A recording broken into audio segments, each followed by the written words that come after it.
आता ते फडणवीसला मराठी जिवंतच नको आहे.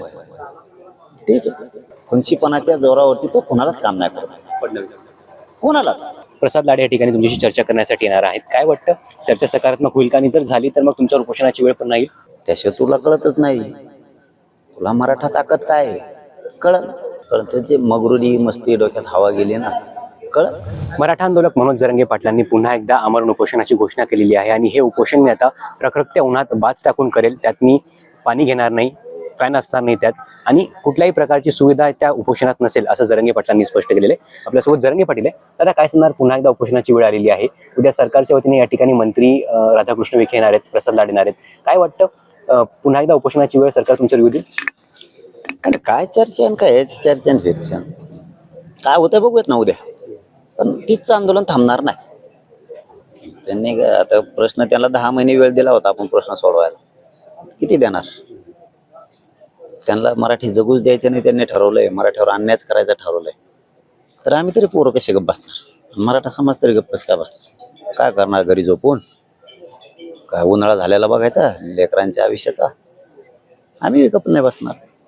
बघत काय करतात, काय करायला नुसते येतात का पाण्यात मागे जातात. आंदोलन होणार आहे 30मीच. सध्या उन्हाची तीव्रता प्रचंड आहे, उन्हाचा कडाका जास्त आहे, आणि अशात तुम्ही उन्हात बसून उपोषण करणार आहेत. तब्येतीची काळजी वाटते तुमची समाजाला? आता ते फडणवीसला मराठी जिवंतच नको आहेत. ठीक आहे, एक तर मागण्याची अंमलबजावणी कर सगळ्या, नुसतं तर पडून मारताना बघ. त्याशिवाय तुला कळतच नाही. तुला मराठा ताकद काय आहे कळलं. परंतु जे मगरुरी मस्ती डोक्यात हवा गेली ना, कळलं. मराठ्यात किती ताकद आहे तुला कळलं. फडणवीस मुद्दामून असं करताय असं वाटतं? आतापर्यंत मुद्दामच केलंय. पहिल्यांदा वाटलं होतं आम्हाला हैदराबादचा JR काढल्याच्या नंतर की हा माणूस मराठ्यावर आता अन्याय उद्यानार काढलाय, विखेंनी यांनी त्यांनी दोघांनी. परंतु ते नंतर बंद केले. म्हणजे खूप द्वेष लय द्वेष, मराठ्यांचा प्रचंड द्वेष. आता मराठी जरा द्वेष धुतेन चांगला. फडणवीसांमध्ये द्वेष आहे. प्रचंड नसता तर थांबिलेच नसते प्रमाणपत्र, पहिले त्या थांबिल्या नसत्या. मराठ्यांचं किती नुकसान करता येईल हे होईल.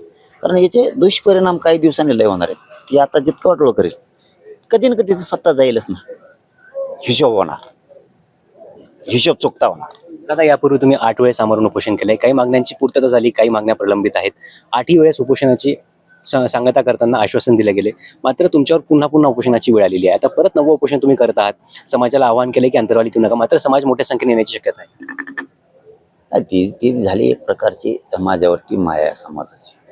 कारण आता मी वासू मंडपात करू द्यायला विरोध असतो, उन्हात म्हणल्याच्या नंतर तर अन्न पण गोड लागणार नाही माझ्या मराठा समाजाला. कारण करोडोत मराठा समाज, मला एक मोठा वर्ग आहे की ते खूप माया प्रेम करतो माझ्यावरती. ते काहीच मराठा झोपत नसतो. समाज उपोषण करू दे तुम्हाला? झोपत नसतो मराठा समाज. चांगल्या चांगल्या सरकारची झोपडीत असतो. हे पण तितकंच खरं आहे. पण काय असतं, आपल्या समाजाचं आपल्या डोळे देखता आपण वाटलं होतं नाही बघायचं नाही. आपण लढावं लागत असतं, आणि आपण त्या लढण्याच्या भूमिकेत येत. कारण आपण क्षेत्रीय मराठी आहे, आपण लढणार. समाज तुमच्यावर म्हणजे तुम्हाला उपोषण करू देईल असं वाटतं? ते आता समाज तर हमेशा विरोधच करतोय त्या विषयाला, पण मी पण त्यांच्यात लेकरा बाळासाठी करतोय. एकदा वाटोळ झाल्यावर कोण नाही मग पुन्हा. समाजाचं वाटोळ झाल्यावर, समाजाच्या लेकराच्या जीवनाचं उन्हाळा झाला, काय उपयोग आहे मग? आपण असून सुद्धा, एवढे मराठी असून आपण आपल्याच लेकराचं आपल्या डोळ्यात देखता वाटोळ झालं, काय उपयोग आपल्या जीवनाचा? म्हणून मराठ्यांनी उन्हान पावसान वाऱ्याचा आणि वादळाचा विचार नसतो करायचा, कधीच नसतो करायचा. देवेंद्र फडणवीस आणि नितीन गडकरी असतील, सुधीर मुनगंटीवार असतील, त्याचबरोबर अन्य काही नेते आहेत, त्यांचा तुम्ही उल्लेख केला आणि यांचा देवहार केला, यांचा कार्यक्रम केला असा उल्लेख केला. म्हणजे नेमकं देवेंद्र फडणवीसांनी काय केलं? यांना मागे खेचलं? आता मला माहिती आहे, आणि ते सरकारला माहिती आहे, विरोधींना माहिती आहे, सगळ्या शेतकऱ्याला माहिती आहे, महाराष्ट्र जनतेला माहिती आहे. खुनशीपणाच्या जोरावरती तो कोणालाच काम नाही करत फडणवीस, कोणालाच. कारण एकलखोर माणूस असू नये कधी, ते खूप घातक असतं कुटुंबाला, परिवाराला, पक्षाला, समाजाला खूप घातक असतं. आणि ते कावा खूप आहे डोक्यात. काय असतं, बदलत असतं म्हणलं ना.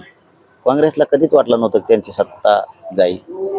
आणि भाजपला कधीच वाटलं नव्हतं का आमची येईल, आली तसं तुमचीही जाईल, कुणाची तरी येईल. त्या टायमाला हिशोब होणार, तुमचा हिशोब होणार. तर या ठिकाणी मंत्री विखे पाटील आणि आपलं प्रसाद लाड या ठिकाणी तुमच्याशी चर्चा करण्यासाठी येणार आहेत. काय वाटतं, चर्चा सकारात्मक होईल का? आणि जर झाली तर मग तुमच्यावर उपोषणाची वेळ पण नाही? त्यांना येऊ द्या ना, उपोषण तर होणार.